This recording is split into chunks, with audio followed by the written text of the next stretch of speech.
button somewhere. So we are going to record this only because we weren't sure how many people were going to show up, but this is a great number. So I'm really excited about that.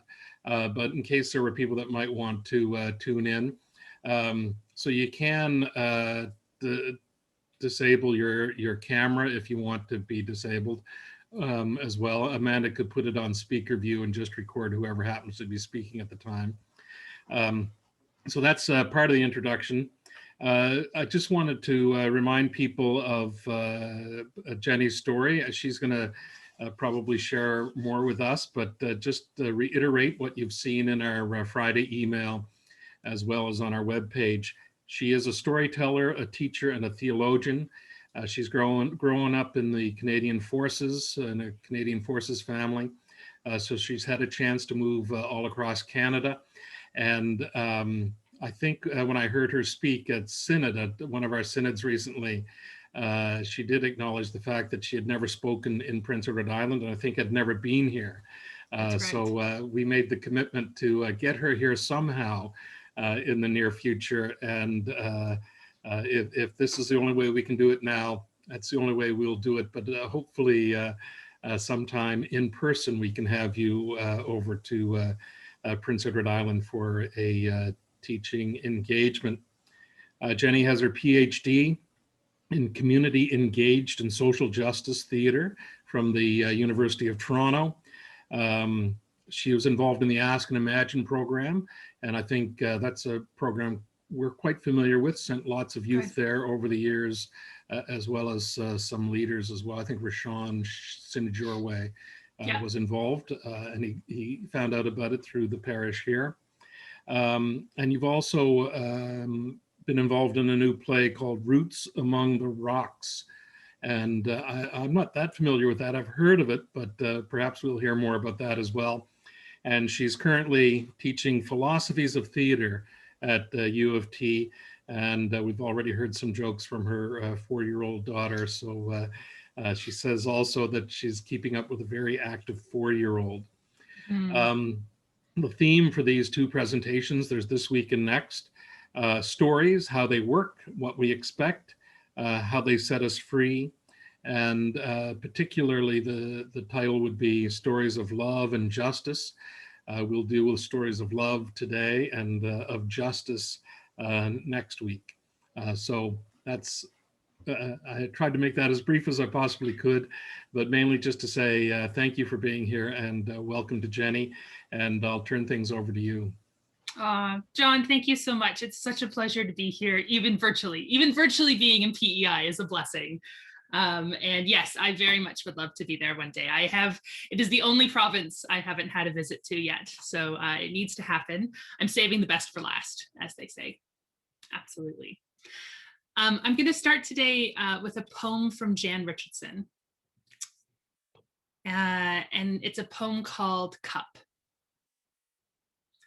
Cup your hands together, and you will see the shape this blessing wants to take.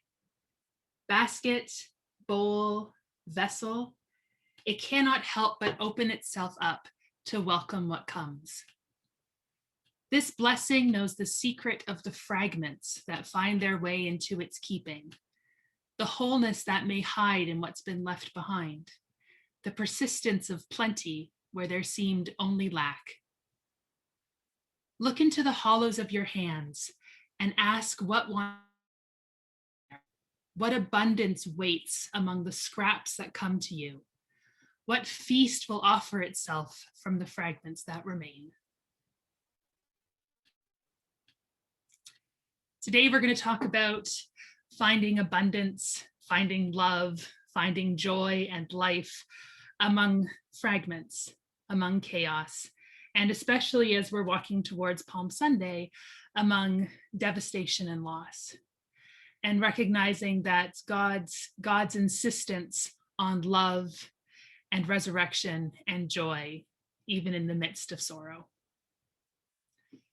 I'm going to begin now with land acknowledgements. I have been working quite a lot with Indigenous theatre communities here in Toronto, and learning about the medicine of land acknowledgements and how important it is to link that to environmental justice and the environmental realities that we're living with today.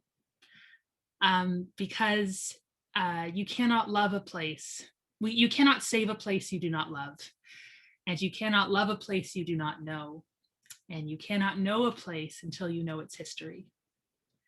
So I'm speaking to you today from Toronto, Takaranto, which in Anishinaabe is the place where the trees grow in the water.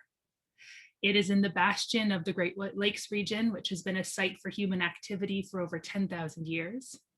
It's the traditional home of the Anishinaabe, the Haudenosaunee, the Huron-Wendat, the Seneca, and the Mississaugas of the Credit River.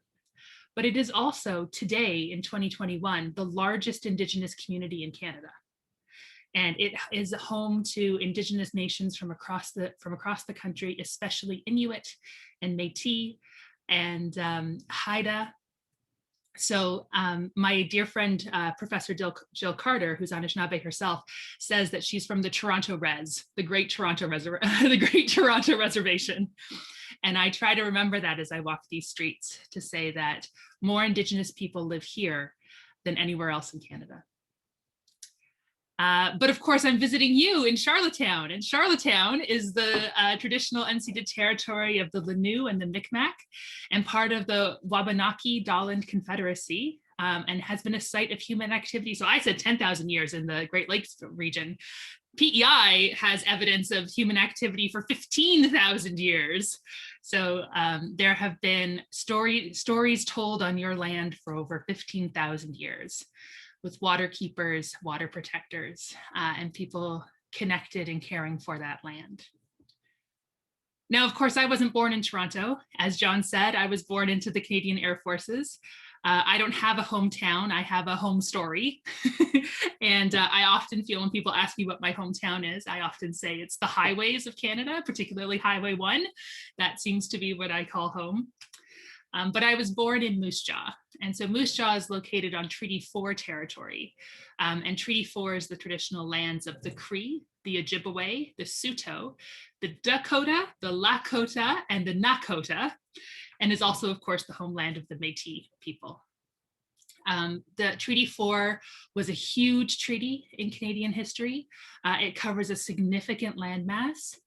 And it is a treaty that was signed by many, many nations, and then more nations joined it as time went on. And that treaty is very important because it recognizes the sovereignty and the nobility of the First Nations people of that land. And it is a treaty that has been broken over and over again. I have a final land acknowledgement today. So we have Toronto, Charlottetown, Moose Jaw, which is where I was born. And the fourth one is Zoom. We are meeting today over Zoom. And Zoom, of course, feels like a landless place. It is a digital place. It is a place that we meet through our computers. All of us are sitting most likely in our living rooms or bedrooms at home. But we're only able to gather because of Zoom, and Zoom has a physical place. Zoom has its head offices in San Jose, California, which is the traditional territory of the Mukwama people, the Aloha tribe. And members of that nation are direct descendants of many missionized tribal groups from the southern United States and northern Mexico. And it is because of their land, their keeping of the land, their keeping of their stories, their protection of their waterways, that this technology has been able to blossom, and we're able to gather and do our work today. So just in those brief acknowledgements of the land and the water that lets us be together today, look how many stories are woven together. How many histories, how many languages, how many nations, how many people are woven together just so that we can have a conversation. And the point of my talk today is stories in abundance, love stories in abundance, that no life, no moment, no meeting like you and I, no meeting is ever one story. It is always many stories. And those stories chaotically run into each other, and that chaos is life-giving.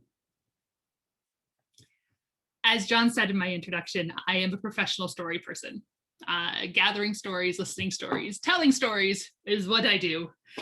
And I primarily do that through theater and in the Western tradition. So as I said to those of you who are early, this is my Shakespeare collection above my head. So I am much more likely to tell you a story about Hamlet than I am to tell you a story about the Bible. But I have always been able to, I'm very grateful in my life that I've been able to weave together an extraordinary Christian community that has raised me and loved me alongside our Western traditions of theater, the Greeks, Shakespeare, right up to today and today's living Canadian playwrights. So contemporary playwriting and contemporary theater is what I teach. That is my main focus these days. But really my focus is on stories that change people's lives, stories that set us free.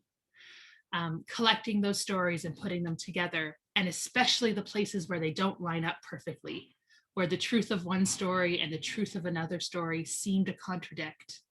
Those places of tension are where I find inspiration and God's love working through us. All right, how many of you know who Thomas King is? Canadian treasure, Thomas King? Yeah, a couple people. Thomas King is an Indigenous writer who lives in Guelph, Ontario. He briefly ran for the NDP party, but please don't hold that against him. He's lovely. He's a member of the Order of Canada. He's a multiple award winner. And he was invited to do the Massey lectures way back in 2002. And his Massey lecture was titled "The Truth About Stories." And if you have time, I highly recommend downloading that podcast or picking up the book because the whole thing is fantastic. But I'm going to start with what he says at the very beginning. There's a story I know. It's about the earth and how it floats in space on the back of a turtle. I've heard this story many times, and each time someone tells the story, it changes. Sometimes the change is simply in the voice of the storyteller. Sometimes the change is in the details. Sometimes in the order of events. Other times it's the dialogue or the response from the audience, but in all the tellings of all the tellers and all the ways this story is told, the world never leaves the turtle's back and the turtle never swims away. One time, it was in Prince Rupert, I think, a young girl in the audience asked about the turtle and the earth. If the earth was on the back of a turtle, what was below the turtle? The storyteller said, another turtle. And below that turtle, another turtle. And below that, another turtle. The girl began to laugh, enjoying the game, I imagine. So how many turtles are there? She wanted to know. The storyteller shrugged. No one knows for sure, he told her, but it's turtles all the way down. The truth about stories is that that's all we are. And I believe, and my Christian tradition has taught me, that it's stories all the way down. We as a Christian people are people of the book, the good news, gospel people. We are people of the word at the very beginning, the word with God, the word as God. The word is the light, and that light shines in the darkness, and the darkness has not overcome it. We are people of stories, God's people, God's stories. So I think it helps us to understand a little bit about what stories are, what they do, how we recognize them, and how they work inside us. And most importantly, what it means to be made of stories, because you are made of stories, many, many stories, all intersecting, some coming to the surface at different times and others, some completely submerged that you don't even remember them, or maybe you've never heard them told, but they're stories nonetheless, working inside you and through you all the time. So let me know if you know this story. Once upon a time. We begin with our hero, who is in some way unfulfilled. They are frustrated, unsatisfied, looking to the horizon. Our hero finally finds a focus of their ambitions or desires, something to focus on, and for a time seems to enjoy almost dreamlike success. But gradually, the mood of the story changes. It darkens. The hero experiences an increasing sense of frustration. There is something about the path they have chosen that is doomed, unable to resolve happily. More and more difficulties arise, disasters emerge, everything goes wrong until that original dream has become a nightmare. Finally, the story works up to the climax of violent destruction, and that dream ends in death. The end. Have you heard that story before? What story is that? Anybody know? Feel free to unmute your mic or put it in the chat. We have a hero who's unsatisfied. They find a vision. At first, they're met with unmitigated success, but then something begins to go wrong, and there's a downward spiral, and it ends in the hero's death. Aha! Oh, Laura, I'm so glad you're here. That's a perfect answer. Any others, though, other than Jesus? Story of civilization. Very much so, absolutely. Other stories that you know. My story, says John. Oh, I hope not, John. But absolutely, we find ourselves in it. Aren't there 6 versions of that in Game of Thrones, Jenny? Yes, absolutely. Game of Thrones is that story 6 times. And you meet each person at a different moment in that story, but the whole thing cycles through. So yes, it's Game of Thrones. It's Sopranos. It's the story of Macbeth. It's the story of Icarus. It's every story in the Marvel universe. Absolutely. It's Dr. Jekyll and Mr. Hyde. It's Oedipus the King. It's Carmen, Anna Karenina, Cleopatra, Bohemian Rhapsody, Little Rabbit Foo-Foo, Little Rabbit Foo-Foo running through the forest. It's all of those stories because it is the story of tragedy. That is the tragic arc. A hero who finds a dream, the dream turns dark, the story ends in their death. We know the story of tragedy. We as 21st century Canadians, we know this story. We know it in our bones. It runs so deep in our culture that we expect it, we anticipate it, we know its contours, and we recognize it a mile off. It's all of the Marvel movies. And how many Marvel movies are there? 27? And yet we want more. We know we're thirsty for this story. And I have a theory as to why we're thirsty for this story. It's because it has a clean ending. And when it's done, and we can walk away. And nothing else in our lives work that way.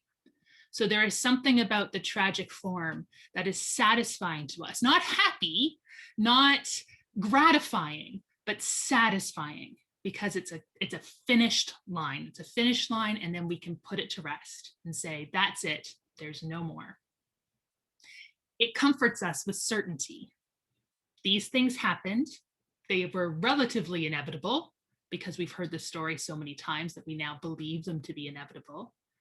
The conclusion is final, clear, unrelenting, and settled.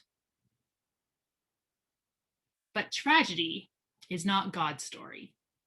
And that's why, Laura, I am so glad you put in Jesus in the chat, because it actually isn't Jesus's story. We think it is. We think it is because we tell the story of tragedy so often that we know it better than God's story. But Jesus's story doesn't end in death. We don't stop going to church on Good Friday. We come back on Easter Sunday because Jesus's story ends in life, certain, abundant, creative, explosive life, and not only his life, but the life of his disciples, and then our lives, the lives of the church, this incredible story of love and justice and inspiration that passes on through time. And here we are 2,000 years later, still celebrating that life. And what incredible avenues and movements and weird things have happened along the way. We tell Jesus' story like a tragedy because tragedy makes sense to us, but it is not a tragedy because tragedy is never God's story. God's story always ends in love, life, and abundance. Doesn't mean it's fast, doesn't mean it's chaotic, doesn't mean it's urban. It can be slow, it can be quiet, it can be peaceful, it can be more like a garden. In fact, it's a lot like a garden, but it is life, life and love everlasting. Life, life, life is what my notes say. Life, life, life. We are not a people of tragedy. We are a people of resurrection. You will notice in my talk this morning that I fluctuate between life and love. I use them more or less interchangeably. That's on purpose. Life and love. So this Sunday, here we are on Wednesday. This Sunday is Palm Sunday. It's the beginning of the Holy Week stories, some of the most harrowing and devastating stories in Scripture. Jesus betrayed, Jesus arrested, Jesus beaten, humiliated, murdered in public as an act of an unjust state. Death here among us. Jesus's friends and family are scared, scattered, devastated. Judas's suicide. We have dark stories to walk through this week. There's a woman who identifies as an atheist who always goes to Good Friday services at a church near my house. She's there year after year, but takes no other part in the church community. When asked, she says, "It's the only time of year I really get to focus on the prisoner's experience." She attends Good Friday services and takes that journey of the cross because it gives her space to grieve, to mourn for the people whose lives are deeply marked by violence, injustice. I think it is one of the great gifts of the Christian church that we give space and time and attention to grief, injustice, sorrow, lamentation, that it is a space where we can hold up our brokenness to God and God says, yes, I know brokenness too. Brokenness is real, devastation is real, it touches all of our lives. But then God says, and our communities say, and our liturgies say, and our 2,000 years of witness says, we don't stay there. It is real, it is honored, it is truthful, but we do not stay there. We move through those places. We move through those hard places respectfully, carefully, but we don't stay. Joy comes in the morning. Our liturgy, the work of the people, our storytelling goes through the cross, through the tomb, through death, through that tragic finality, and then says, that's not the end. It is never a tragedy. It is never clean, finished, and satisfying. Death is not an ending. The ending is Easter Sunday, which is not an ending at all. Life, love, resurrection, hope, uncertainty, chaos, not knowing what happens next. God looks down on the tragedy of Jesus and says, nope, not this time. This story ends with life. This story, understanding the story this way, that it doesn't end in Jesus's death, but it ends in life, and then the birth of the church and all of us and how it touches all of us and love going everywhere and all of this big mess. This story makes no sense. It is unlike any of our tropes. So tragedy is the one that we know best, but we have a bunch of them that we know. So we have tragedy, we have comedy, we have overcoming the monster, we have the hero's journey, we have the there and back again journey of Bilbo Baggins and Lord of the Rings. We have creation myths. All of those stories are stories that we recognize and know. Story of romance. We know those stories really well. God's story doesn't fit any of those tropes, any of those stories that fill all of these books behind me. Because God's story doesn't finish, ever. There is no end. It can't leave us alone. We can't let it rest. We can't say, that's all, folks. And that's the point. God's story doesn't end. We are caught up in it in our own lives, and it will go on after us. Life and love do not have a conclusion, and you cannot close the book. There are endings, there are resting places, but it always keeps going. So to take a breath, I'm going to go back to poetry. My apologies if you have heard this poem a gazillion times. I have not. I find it very moving. It's by a contemporary Jewish writer by the name of Merit Malloy, and it's called Epitaph. When I die, give what's left of me away to children and old men that wait to die. And if you need to cry, cry for your brother walking the street beside you. And when you need me, wrap your arms around anyone and give them what you need me to give you. I want to leave you something better than words or sounds. Look for me in the people I've known or loved. And if you cannot give me away, at least let me live in your eyes and not your mind. You can love me most by letting hands touch hands, by letting bodies touch bodies, and by letting go of children that need to be free.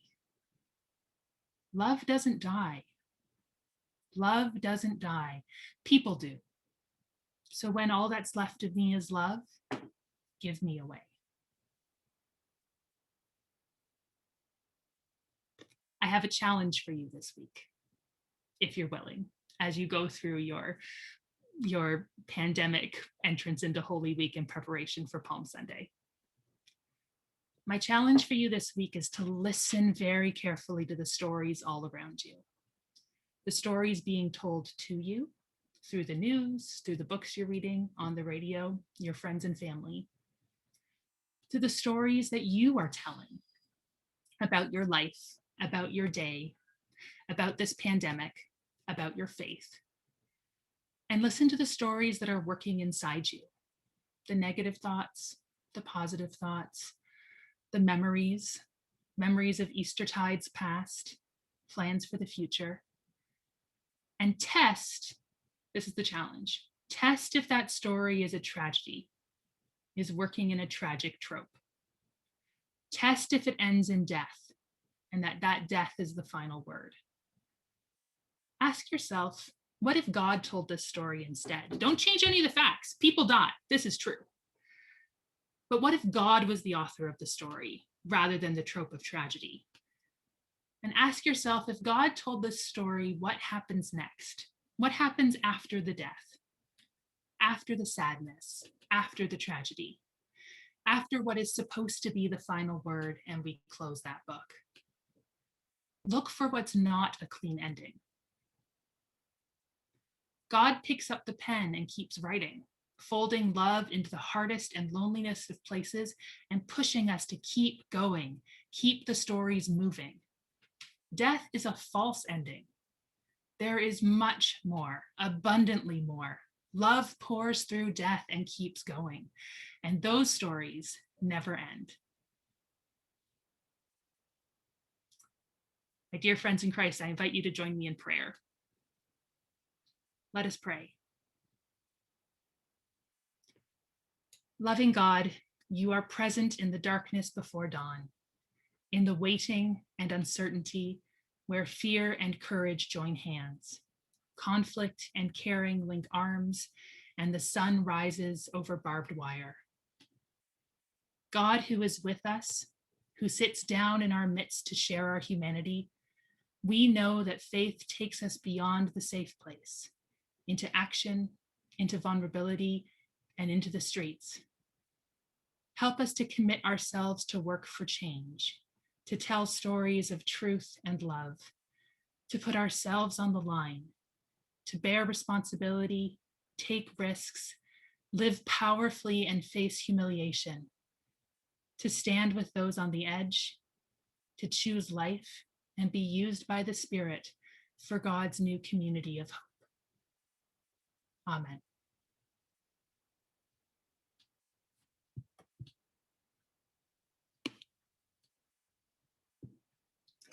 Amanda, I invite you to unmute everybody and we can have half an hour of conversation.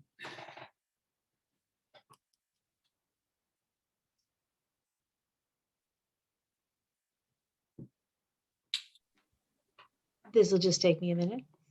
Totally fine. Okay. You can also unmute yourselves. We can do it ourselves. Okay, Like- thank you. Yeah, go for it. I know there's a button, but who knows? Thank you so much for inviting me to be with you today. I think I can speak for all of us, and I can say this has been a delight. You're lovely. Well, enjoy. One thing I will do is I will put all of the poems that I use into a document that you may have if you want to use them. I know that I have a treasure trove of things I collect like that, and that's all. And whenever I go to someone's talk, I always want their poems and their stories. So I'm happy to share those. I want to say thank you so much for your land acknowledgement. Oh. It's, I lived for a while in British Columbia for a long while, 26 years.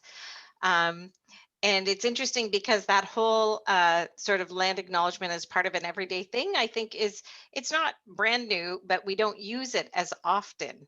And it's it's just such a wonderful moment of reconciliation and education. And I just really appreciated how thorough you were. And I will never look at Toronto in the same way. I love Toronto, but I will now see it as the Toronto Res, which I really enjoy.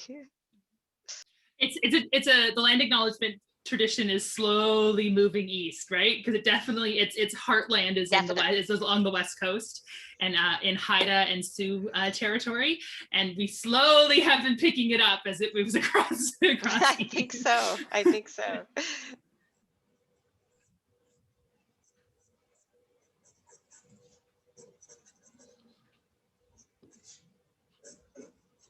So Jenny, Yeah. I have a question. So did you always know this was going to be the path for you, like theater and spirituality and all of that? When did that come to you? That's a great question. So when I was in the 8th grade, so when I was 12 years old, I wrote a short, "What do I want to be when I grow up?" paper, which I still have. And what I wanted to be when I was 12 was I wanted to be the artistic director of the first human moon colony. So I had this imagination. I was raised on Star Trek. I had this imagination that we were going to have a human presence on the moon. And of course, anywhere where there's human community, there needs to be art, and someone needs to organize it, and that'll be me. So that's what I wanted to be when I grew up. So I can look back on my life and tell a story of a strong faith tradition. I'm a cradle Anglican. For those of you who met me at Synod, you'll know that I brought my my leather-bound Book of Common Prayer that my grandfather gave me at my baptism when I was 6 months old. And in the front of the cover, he wrote, my beautiful grandfather, he wrote, "That you may inherit the faith." We love Granddad. He was a very austere man. Christian community, specifically the Anglican tradition, has been with me from the very beginning. And theater has been a part of it, has been a part of my life as well. I had a profound experience when I was about 14. I went and saw a play that I was not supposed to see. It was a play that was rated R, but nobody ever checks, and no one ever stops people from going in to see a play. It's not policed the way a movie theater is. So I went and saw this play and it was about death, and it was about AIDS, and it was about family abuse, and it was bloodthirsty and beautiful, and had such an incredible story of reconciliation and hope. And I cried and I cried and I cried, and it shattered me in the most beautiful way. And I went, if that's what theater can do, if theater can tell stories that way, that's what I want. And so those two things have lived together for the rest of my life. So this profound faith tradition and this beautiful liturgy. I've gone and visited other churches and I love them very much, but there's something about Anglican liturgy that just keeps me grounded and rooted. I love the language and music. And the insistence on questions, that we're such a broad tradition that houses so many different theologies. So those and the idea of reconciliation and resurrection and forgiveness So those themes that are central to a Christian life, but then the power and the community of the intersectional, interreligious, interracial space of public theater. And so those two things being together has kind of kept me going for my life. Jenny, I have to, sorry. Yeah. I have to ask you which play it was. Oh, the play was called Street of Blood. Why my mother let me go see this play, I do not know. That's okay. No, the reason I ask is because there's a few plays like that. And one of my favorites, I think it's called Fire Island, actually ends in tragedy, except there's a moment where literally the last part of the play is someone sees a shooting star and everyone goes, and that's how the beautiful. play ends. That's beautiful. I love it. Anyhow, thank you for the interruption, but that's why I put Fire Island or Burn This in there. So that's this. So this is the play, Street of Blood by Ronnie Burkett. That's a puppet. Oh, it's a Ronnie Burkett show. Oh, say no more. Yeah. Say no more. Say no more. So Ronnie Burkett is a Canadian marionette. He's a puppeteer. And he does these one-man shows that have like 50 characters in them, and he plays all of them. And the puppet work is so good. Like his marionette will sit in a chair and drum her fingers on the arm of the chair. Like, what? He is one string. How was he doing that? But yes, so it was a play. It was a play that I was not supposed to see, but also I was very much supposed to see. So that's that play. Thank you. If you ever get a chance to see him, he's great. He'd probably be appalled that I used him in sermons because he is not a Christian person. But anyway, I keep trying to meet him. I've never been able to meet him. Yeah. So thank you for your question, Amanda. If I could jump in, I was intrigued when you were speaking. I don't know if you remember when we spoke briefly at Synod. I have a daughter who is at the Fountain School at Dalhousie. Oh, great. And, at that time, the main question she was struggling with was, what the main question her friends were struggling with is, what are you going to do with that degree? So yeah, I'd love her to meet you. But as you were speaking, what intrigued me, one of the things that intrigued me as you're speaking today is you're telling the story, the faith story, in language that she would understand. And I think what intrigues me about that is that for X number of years, the people of St. Paul's, for the most part, have been subjected to the way I tell the story. And my illustrations might be from baseball, right, which may or may not connect with somebody. And so it's so important to have more than one voice in the pulpit, and more than one gender, and more than one way of talking about these things, so that story can impact people who speak a different symbolic language than I do. So I really appreciate that. And I think one of the things I try to do in sermons is use different kinds of language. So I'm not always using baseball analogies. Sometimes I use hockey, or I try to come at the sermons from different ways of understanding it, and it's really difficult for one person to do that. But it is. But so it's really important to hear the story told with different language. So the language of theater is something I think Riley would really appreciate. Theater and church, I mean, they go all the way back. So they're interconnected. Thank you for that. I would say a couple things in response though. So John, you contain many stories. All of us do. So you're not just baseball and hockey. I know that but you yourself hold so many stories. But what you say is right. We make a mistake in thinking that the Bible, that Jesus's story, that Christianity is one story. It's not one story. It is an abundance of stories that live out differently in each of us.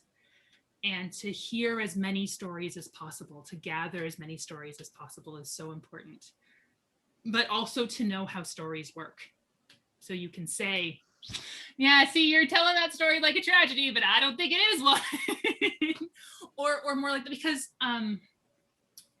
something that while we are made up of stories, while stories are foundational to who we are, to how we learn, how we understand everything from how you learn to tie your shoes to what quantum physics is and how we're understanding dark matter, all of it is in stories. It's how humans share information between each other. But it's not the same as truth. It's not the same as fact. Truth, fact, life doesn't exist as a story with a beginning, middle, and end. We as human beings, part of our creativity is that we turn it into stories so that it's understandable. And so we have to not only turn, because children do this, everyone does this. We turn experience into story, and that's how we make sense of it. And so we have to learn how stories work. So we recognize, we can pull ourselves out of our lenses a little bit and analyze how we're doing that. What story tropes are we using to explain our experience? And is it the right trope? Is it a trope that leads to life, justice, community, forgiveness, liberation? Or is it a story that leads to death? And if it is, you're telling the wrong story, even if the facts are right. So, yeah, Nancy. I just wanted to say John tells a lot of stories, different, but he has something called Morning Message. And I still think the best one of all was the tomato soup can. I thought that was really excellent, or maybe it was just because it hit me somewhere, but it was a whole story about seeing other perspectives. And I really thought it was very powerful, and it was kind of weird, but never mind. Sometimes things have to be a little weird in order to be powerful. There you go. Because you have to pay attention. Did you say the tomato soup can? Yes. Awesome. Well, yeah, I'll just tell you that quickly. I was with a friend. He was trying to get some pictures of the Cabot Trail for his, he wanted to be a photographer.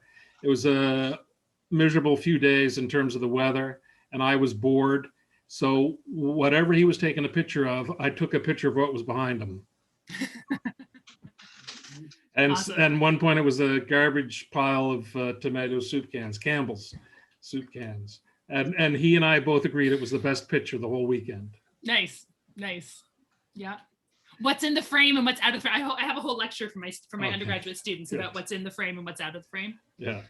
I centered around, I got the chance to go to the Vatican when I was in high school. And I took a picture of the floor of the Sistine Chapel. Because everyone looks at the ceiling, because of course they do. But I took a picture of the floor, and it's one of my favorite pictures. Because no one knows what the floor of the Sistine Chapel looks like. But yes, what's in the frame and what's out of the frame, and what surprises you about if you take that story and you blow it up a little bit, what shows up for you. Rob, thanks so much. Oh, Rob's gone already. Thanks for being here, Rob. Does anyone else have a question or something, or pushback? I absolutely welcome pushback, or a point that you'd like to hear reiterated, or anything about youth ministry. I come to you with 20 years of youth ministry experience. Yes, Laura. So my question is actually not that I want to push back, but it was a question I wanted to ask is, when you are presenting this idea,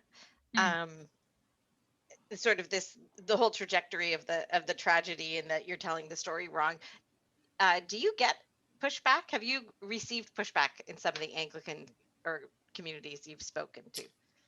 I will say that every single time I have told this story and I've asked the question, okay, so whose story? I tell the story of tragedy and I say, whose story is that? Someone always says Jesus. Always. It always happens, which is great, because then I'm able to say no. And I try to do that in a loving and humorous way to not make the person feel, because of course that's Jesus's story if we edit it in the wrong spot, right? But we just need to open up that ending a little bit. Honestly, the biggest pushback I get is from myself. It's from my cynical brain that goes, yeah, but okay, so Jesus gets to be resurrected. What about everybody else? What about the lives that are taken from us too early? What aboutism?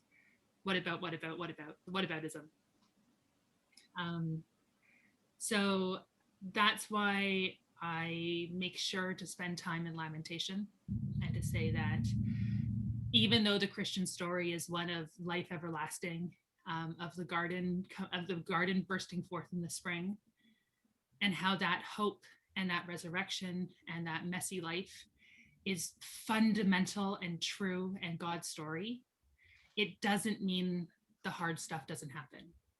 It doesn't mean that we aren't shattered by the loss of innocent life, that we aren't muted by injustice, and that if we don't make space for that in our churches, in our communities, in the stories that we tell, we do an injustice. We become Hallmark instead of church. Yeah. So, yeah. So, so I know I've never gotten pushback from folks I've spoken to. The pushback comes from me to say, it can't just be Easter. You need Good Friday too. Joe. I know your prayer was to God, but words develop images. Yes. And the sun rises over barbed wire developed an image in me of prison walls, battlefields. And then your prayer continued with images of forgiveness and love. When you were praying that prayer, what image did you have in mind when you said, the sun rises over barbed wire? Thank you for that, Joe. The image for me is Palestine when I pray that prayer. Our world's largest outdoor prison, and how intractable that conflict feels.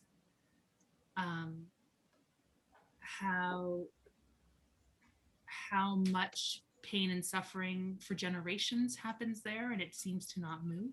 So that's the sun rising over barbed wire for me, that here we are, hope comes in the morning, joy comes in the morning, but that sun, that beautiful, resilient sunrise, that those of us who've lived through significant loss, that sometimes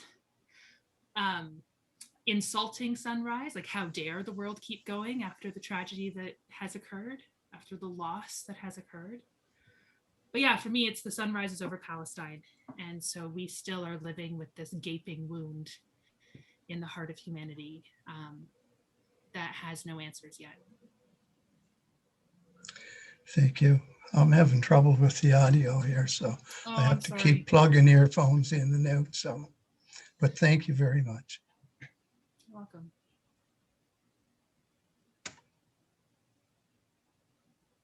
Other thoughts? Other spaces? Anything you want to talk about next week? Yeah. Next week we tell stories of justice.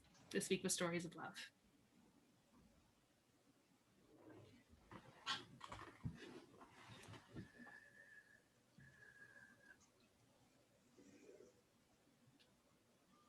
All right. I don't see anybody chiming in. I never know when to end a silence. I don't mind silences, but